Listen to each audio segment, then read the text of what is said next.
तो चलिए बच्चों, आ चुके हैं हम लोग अपने सवाल नंबर 5 पर। पांचवा सवाल हमारा क्या कह रहा है, आपको शायद पता होगा कि पांचवा सवाल किस प्रकार से बनेगा। यदि नहीं तो मैं आपको बता दूं कि आज के बाद इस पांचवा सवाल आप नहीं भूल सकते हैं, कभी नहीं भूल सकते हैं। और मैं कह रहा हूं कि आप भूलिएगा भी मत, क्योंकि यह सवाल तो आपके बोर्ड एग्जाम में आएगा। तो बच्चों चलते हैं। कहता है यदि a is equal to 1 1 0 1, b is equal to 0 1 1 0, तो ए बी का मान ज्ञात करे या क्या होगा। बच्चों ए बी कहने का मतलब हुआ कि ए का बी के साथ गुना, क्या, तो गुना, ए और बी का गुना, गुना पूछ रहा है। तो देखिए अब कहिएगा हाई दादा ये कौन सवाल है। बउआ कुछ नहीं, हाई सवाल ना मैट्रिक्स है। कौन सवाल है, मैट्रिक्स है। अब देखिए मैट्रिक्स में क्या होता है बउआ, अगर कोई हमारा एक सेट, कोई एक मैट्रिक्स हमारा ए है, इसमें हम लोग जो लिखते हैं A11 A12 A21 A22, high वाला देखे हैं ना, इसको एलिमेंट कहते हैं। एलिमेंट माने अवयव।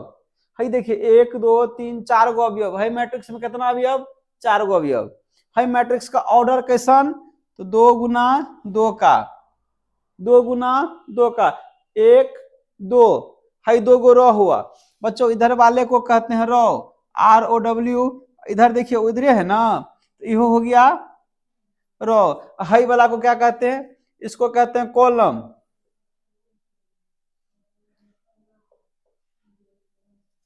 कॉलम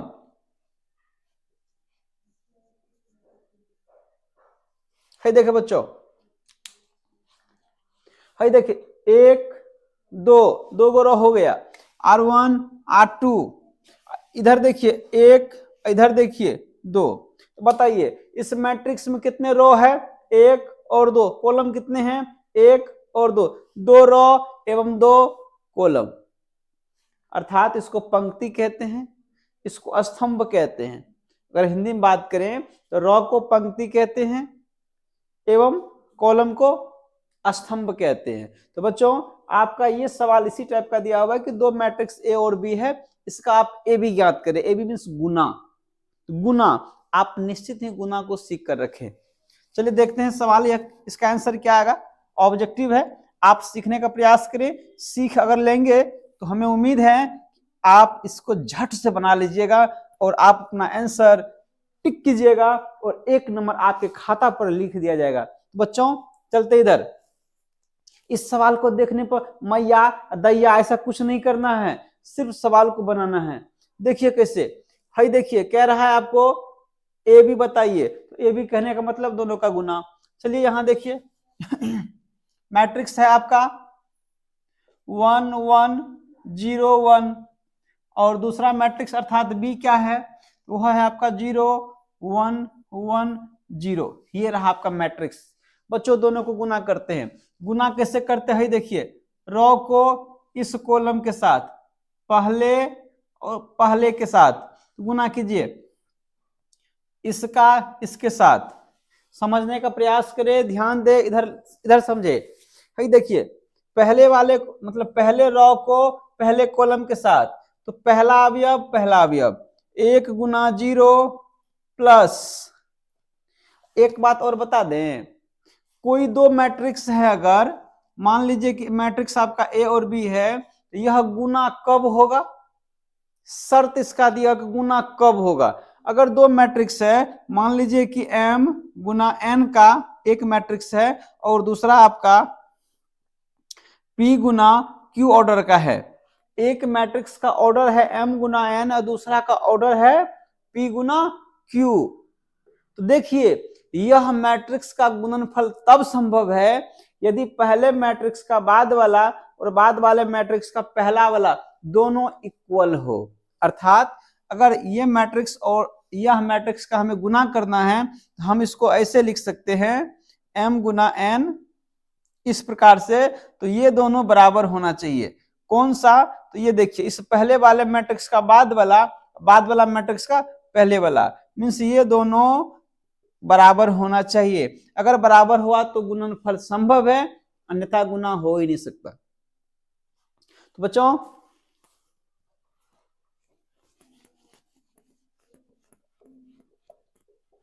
चलिए यहां गुना कर रहे हैं, देखते गुना क्या होगा। पहला को पहला से, अब दूसरा को दूसरा से, 1 गुना 1।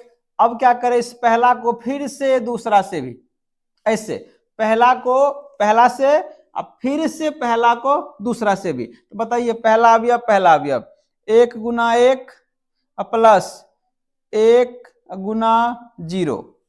अब पहला को पहला से, उसके बाद फिर से पहला को दूसरा से, देखिए लिख दिए। अब क्या करना है, अब है दूसरा वाला दिख रहे हैं ना रो, इस दूसरे वाले रो को पहले अवयव से, पहले स्तंभ से, यहां पर देखिए इसी को फिर से दूसरा से। कहने का अर्थ हुआ बउआ, अगर पहला रो से शुरू किए है ना, आप करना तो वहीं से होगा। वैसे पहला रो से अगर शुरू करेंगे तो पहला कॉलम से गुना और तुरंत में दूसरा कॉलम से भी गुना। उसके बाद अगर दूसरा रो को गुना करना शुरू किए तो पहला कॉलम से गुना एवं दूसरा को फिर दूसरा से भी गुना करके लिखना होगा। बताइए 0 को गुना कितना से, है 0 से, प्लस लगाएंगे, है 1 को कितना से, है 1 से। अब बताइए इस दूसरे वाले को पहले से गुना कर दिए, अब इस दूसरे वाले को है दोनों से करना होगा, मतलब ये दूसरा कॉलम के दोनों अवयव से। बोलिए 0 को 1 से, तो 0 गुना 1 यहां हो गया। अब इसको इधर, इसको नीचे, तो प्लस 1 गुना 0, ये गुना आप करें। बताइए तो ये दोनों गुना करने पर कितना आएगा, 0। है दोनों गुना कीजिए तो 1 आएगा, है दोनों गुना कीजिए तो 1 आएगा, है दोनों गुना कीजिए तो 0 आएगा, है दोनों कीजिए तो 0, है दोनों को 1 आएगा। है दोनों गुना कीजिए तो 0 आया, है दोनों गुना कीजिए तो 0 आया। बच्चों ये रहा आपका मैट्रिक्स। ए और बी निकाल रहे हैं। बताइए 1 गुना 0 अगर करेंगे तो, सॉरी प्लस में 1 प्लस 1 प्लस 0 कीजिए तो 1, यहाँ पर प्लस कीजिए 1, यहाँ पर प्लस कीजिए 1, यहाँ पर प्लस कीजिए 0। हाई देखिए आपका आंसर आया 1110। बच्चों इस प्रकार का आप अपने ऑप्शन में ढूंढे, कहीं है क्या, क्या 1110 है क्या, ये तो गलत है। ये देखिए 1110 है, सही हुआ, अर्थात आपका नंबर बी ऑप्शन करेक्ट है। बच्चों आप इस सवाल को झट से लिखे, इससे सीखे। मैं आपको फिर से बता दूं, आपके लिए इस चैनल पर सिर्फ वही सवाल लाया जा रहा है जो आपके बोर्ड एग्जाम में पूछा जाएगा, इसलिए आप तमाम सवाल को लिखे और सीखे। चलिए हम लोग आगे बढ़ते हैं।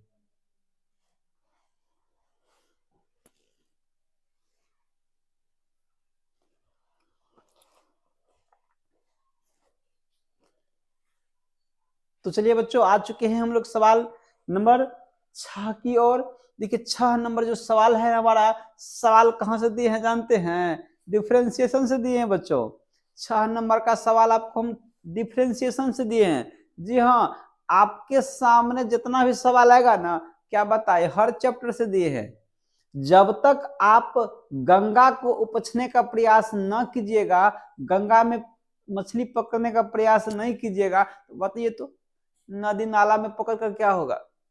कहने का अर्थ है बच्चों कि छोटे छोटे को छोड़िए, बड़े बड़े मछलियों को पकड़ने का प्रयास करें, अर्थात हर चैप्टर से पढ़िए। एक आध गो चैप्टर से पढ़ लिख लीजिएगा तो क्या होगा, नहीं, हर चैप्टर के सवाल को आप सॉल्व करें, हर चैप्टर के सवाल को खंगाले, हर तरह के सवाल को देखने का प्रयास करें, ताकि हर तरह का सवाल आपके माइंड में, अर्थात आपकी नजरों के सामने घूमे और आपको हर रूल रेगुलेशन याद रहे। तो बच्चों चलिए ये देखिए सवाल है आपका डिफरेंशिएशन से, क्या मस्त एवं जबरदस्त सवाल है, गर्दा झाड़ देंगे इस सवाल का आज हम। देखिए कहता है y is equal to cos log x, log x cos log x, याद है आपको डिफरेंशिएशन जब भी आप निकालते थे ना dy by dx, जितना c वाला था ना सबका माइनस में आता था, जितना भी c का आता था सबका, अर्थात cos का, कोट का, कोसेक का, सब सी से स्टार्ट होता है, सबका डिफ्रेंसिएशन माइनस में होगा बच्चों, माइनस में। हाई देखिए कॉस से है, कॉस का है तो सी से न हुआ, इसका differentiation dy by D x, differentiation कौन सी में जाएगा, माइनस में। अब माइनस में बताइए तो कौन कौन है, हाई है, हाई है, हाई है, देख रहे हैं तीनों को माइनस में, अर्थात चौथा वाला तो पहले ही गलत हो गया, चौथा ये सी नंबर का ऑप्शन हमारा पहले ही गलत हो गया। क्यों, क्योंकि इसमें माइनस है नहीं है, जो भी सी से स्टार्ट होने वाला सूत्र होगा तमाम का माइनस में आएगा डिफरेंशिएशन, इसमें माइनस नहीं, अर्थात ये हमारा पहले ही गलत है। अब बच गया तीन गो, ए बी एवं डी नंबर, तीनों में लगा हुआ है माइनस, अर्थात इन तीनों में से कोई एगो सही होगा। अब आइए थोड़ा सा अब इन तीनों में से कोनो एगो सही है तो एगो ट्रिक और दे देते हैं। हाई देखिए क्या लगा हुआ है, log x, बच्चों log x आप इसको पढ़े होंगे भली भांति। हाई देखिए log x, जैसा इसका डिफरेंशिएशन निकालिएगा तो होगा आपको 1/x, अर्थात x कहां चला गया, नीचे, 1 के नीचे x। जरा बताइए तो इसमें x है नीचे, नहीं, यहां पर x है नीचे, नहीं, अर्थात यह हमारा डी एवं ए पहले ही गलत। ट्रिक से देखें तो ट्रिक हमारा सी नंबर पहले ही गलत बताया, डी नंबर फिर से गलत एवं ए नंबर पहले ही गलत, बचा के आपका बी नंबर। यह हमारा राइट ऑप्शन बी है, आप इसको बनाकर चेक कर सकते हैं, बी नंबर ही सही होगा। अगर यकीन नहीं है तो आपको जादू दिखाएं, अर्थात बनाकर दिखाते हैं, देखते रहिए। तो चलिए चलते हैं यहां देखिए हमारा है y is equal to cos log x।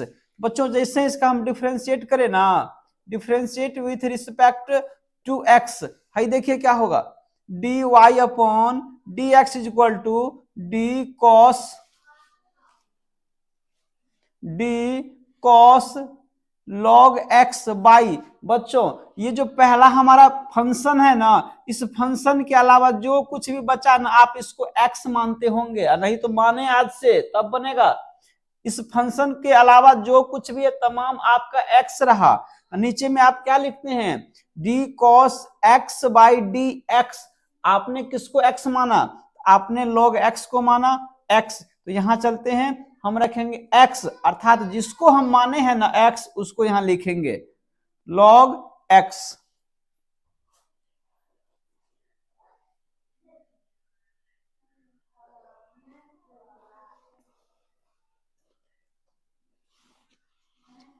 अब बताइए तो यहां पर ये देखिए dx है, यहां पर है क्या dx, नहीं ना, यहां आ गया आपको log x, तो इस log x को चेन रूल नियम से फिर से ऊपर लेकर चले, इसको ऊपर लेकर चले, यहां जो कुछ भी है तमाम को लेकर चले ऊपर, तो log x बाई डी। अब उसको पढ़कर समझिए तो d log x, हम x को ही तो रियल में अब की बार x बोल रहे हैं तो उसको ही नीचे लिखेंगे। तो यह हो गया हमारा cos log x का differentiation, cos log x by D log x cross D log x by dx। अब देखिए इस cos के अलावा जो है तमाम को आप x बोलेंगे, काहे कि cos के बाद एक्शन होता है, तो cos x। नीचे में आप क्या लिखेंगे, ऊपर में जिसको आप x कहा वही नीचे लिखा जाएगा, ऐसा नहीं कि सिर्फ x, नहीं, जिसको आप x बोले हैं उन तमाम चीजों को लिखा जाएगा। बताइए तो बच्चों यहां पर क्या होगा, dy by D x is equal to, अब बताइए यहां क्या है, cos log x, अर्थात cos का डिफरेंशिएशन क्या आएगा, तो cos का डिफरेंशिएशन आपका आएगा माइनस में साइन, cos का माइनस में साइन, लेकिन cos यह है आपका x, बोले नहीं थे cos x, तो डिफरेंशिएशन होगा minus sine x, x mean जिसको x बोले हैं तो आप log x को बोले हैं x। अब आगे बढ़ते हैं, यहां क्या है log x, तो इसका हो गया आपका 1/x। जरा बताइए तो इसको किस तरह से आप लिख सकते हैं, आप इसे लिख सकते हैं इस प्रकार से, बाई में x, ये रहा आपका आंसर। तनिक बताइए तो बच्चों आपका इस टाइप का है या नहीं है बी नंबर, देखिए आपका करेक्ट पहले ही बता दिए थे, और वो भी ट्रिक से। तो बच्चों आप इस सवाल को समझे होंगे। चलिए आप इसे नोट करें और हम लोग आगे बढ़ते हैं। चलिए बच्चों आ चुके हैं हम लोग अपने सवाल की ओर। सवाल नंबर हमारा 7 है। 7वां नंबर क्या कह रहा है उसको देखते हैं। इससे पहले हमने आपको 6 सवाल को एक अच्छी तरीका से एक्सप्लेन कर चुके हैं। आप 6 सवाल को हमें उम्मीद है कि सही तरीका से आपने देखे होंगे, समझे होंगे, सीखे होंगे। तो हम पहले ही सही बोले हैं कि जो देखेगा वही सीखेगा, इसीलिए आप देखे हैं तो आप जरूर सीखे होंगे। चलिए चलते हैं। यहाँ पर कहता है यदि वेक्टर ए, देखिए यहाँ पर क्या लिखा हुआ, वेक्टर से दे रखे बच्चों, सदिश से। Vector A is equal to 3i cap plus 2j cap plus k cap, और दे रखा है vector B is equal to 4i cap minus 5j cap plus 3k cap. तो vector A dot vector B ज्ञात करे। बच्चों क्या दिया हुआ है, वेक्टर निकालना क्या है, vector A dot vector B का मान निकालना है।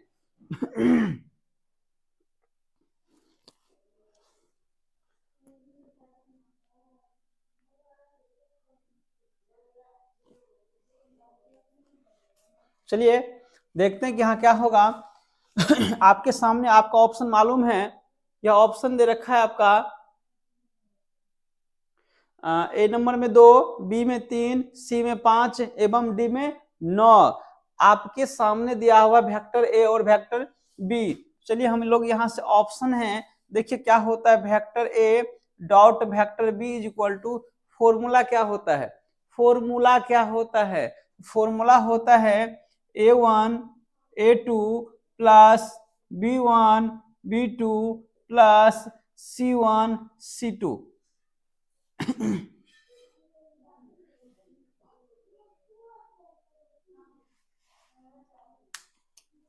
यहां पर हो गया आपका,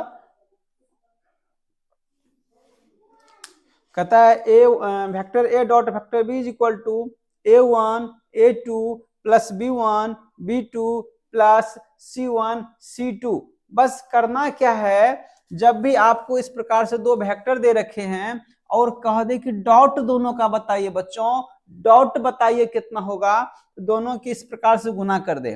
तो क्या होता है, A1 और A1 A2 कहने का मतलब है पहले वाले वेक्टर का आई का गुणांक। तो आई का गुणांक कितना है, 3 गुना A2 कहने का मतलब दूसरे वेक्टर का ए का गुना, दूसरे वेक्टर जो है ना इसका ये आई वाला मान, ये आई का जो गुणांक है आई के आगे में वह मान कितना 4 प्लस। अब यहाँ देखिए B1 अर्थात क्या हुआ कि पहले वाले जो वेक्टर है ना हमारा, उस वेक्टर का जे का गुणांक अर्थात बी का मान। तो यहां से बताइए क्या करें हम लिख सकते हैं यहाँ पर 2 गुना, अब की बार इसका जे का गुणांक तो -5, माइनस में है -5 C1, इसका C 1 है गुना C2, दूसरा वेक्टर का C का मान 3 है। तो बताइए इसको क्या करें, यहां से गुना करें 12, इन दोनों को गुना करें तो माइनस का 10, इन दोनों को गुना करें तो प्लस का 3। बच्चों कितना आया, 12 3 15 माइनस में 10, कितना बचा आपका आंसर, तो 5, मात्र 5। आप देखें vector A dot vector B का मान 5 आया। क्या आपके सामने आपके ऑप्शन में 5 है क्या, हाँ टिक करे 5 नंबर। लेकिन आपको वहां पर इस तरह से सर्कल करना होता है बच्चों, बिल्कुल सर्कल करना होता है। आपके बोर्ड एग्जाम वाले कॉपी में जो आपका OMR रहता है उसमें इस प्रकार से सर्कल करना, इसको कलर करना होता है। तो चलिए इस सवाल का आंसर अभी अभी के लिए आपके सामने में नंबर सी। चलिए आप इस सवाल को लिखिए, हम लोग फट से आगे बढ़ते हैं।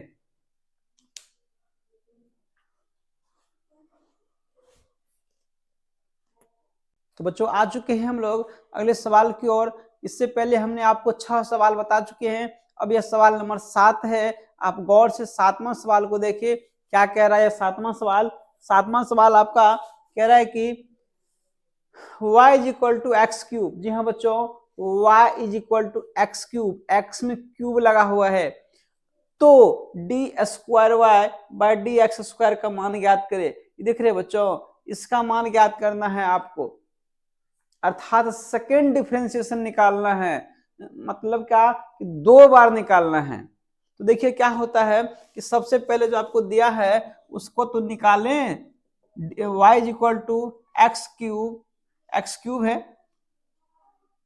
एक्स क्यूब, इसका आप करें डिफरेंशिएशन तो आप लिखेंगे dy by D x is equal to d x cube by D x. तो बच्चों यह हो गया आपका x की पावर n का formula d x to the power n by D x is equal to n x की power n minus 1। अर्थात कहने का मतलब क्या होता है, भाई दिख रहे हैं ना, इसका जो पावर है ना, पावर सिर पर बैठा हुआ, ऊपर में बैठा हुआ है, आगे चलकर गोर पकड़ लिया है, आगे सिर पर है तो आगे आके बैठ गया है। देखिए जिसको सिर, ये तो रियल है, जिसको सिर पर बैठाइएगा ना हमेशा आगे में बैठेगा, रियल घटना है, जिसको सिर पर आप ले लीजिएगा वो आगे में ही बैठेगा। हाई देखिए x की पावर n है तो इसका फॉर्मूला जब भी होगा ना तो हाई पावर ना आगे में आके बैठ जाएगा, हाई से nx, देख रहे हैं पावर है सिर पर तो आगे आ गया है nx, अब फिर पावरों में से एक घट गया है, तब क्या करना है, जो पावर है उसमें से एक कम कर दे, यह हुआ इसका डिफरेंशिएशन। अर्थात x to the power n का डिफरेंशिएशन कितना, एन एक्स की पावर n माइनस 1। तो बच्चों यहां बताइए d x to the power n, इसका डिफरेंशिएशन कितना होगा, तो पावर आगे आएगा 3x, पावर जो है ना 3 उसमें से घट जाएगा, अर्थात 3 माइनस 1, तो आप इसको लिख सकते हैं 3x स्क्वायर। लेकिन बताएं आप देखिए सवाल क्या कह रहा है आपको, सवाल कह रहा है कि d square y by D x square, इसका मतलब कि जो डिफरेंशिएशन आया ना इससे इसका पेट नहीं भरा है, अर्थात इसको एक बार और करे डिफरेंशिएशन, डबल करे डिफरेंशिएशन, डबल बार खाना है।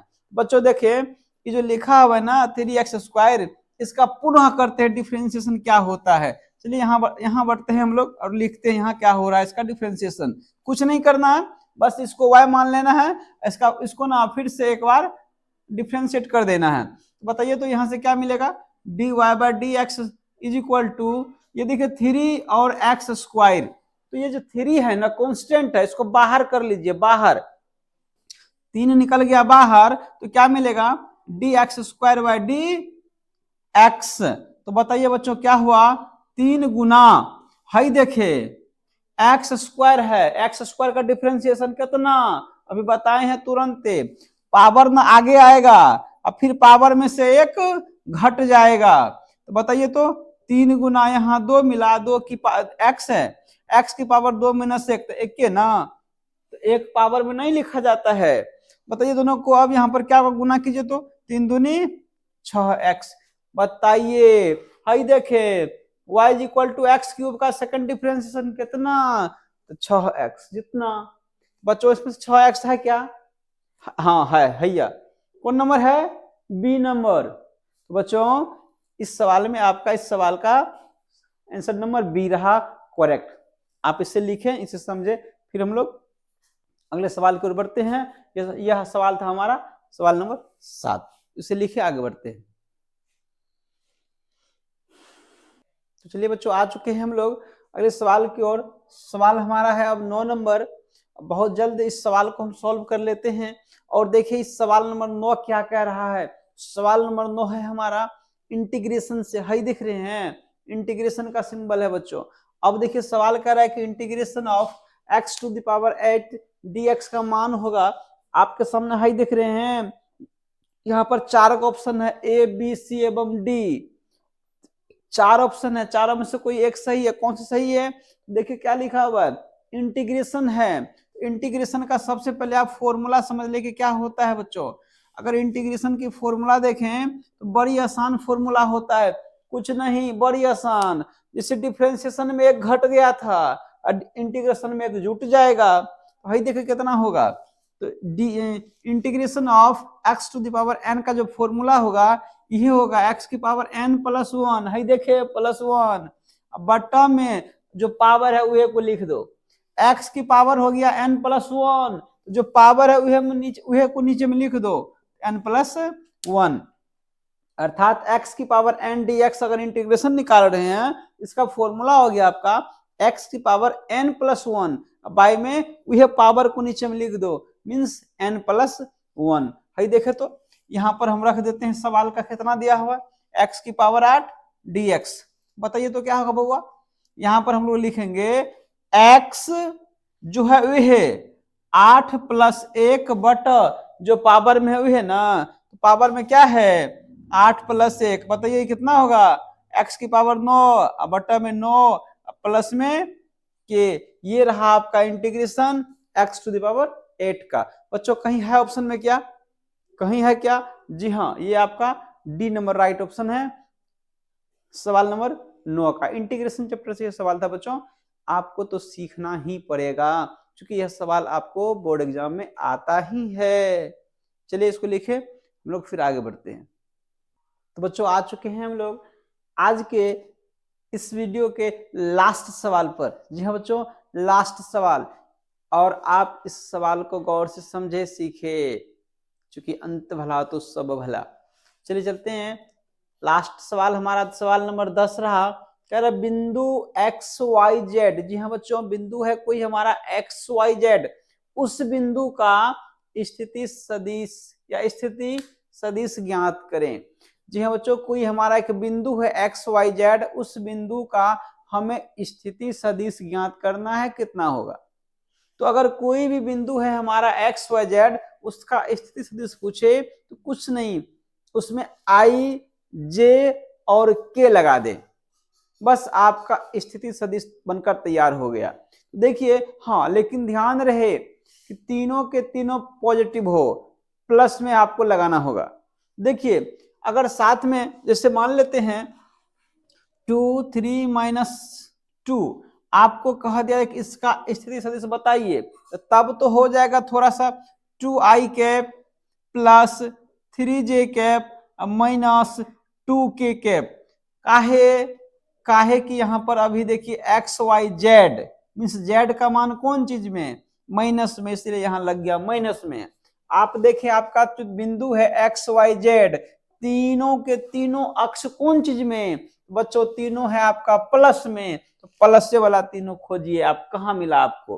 तो हाई देखे माइनस है, गलत हो गया, हाई देखे एक माइनस, गलत हो गया, हाई एगो माइनस, गलत हो गया।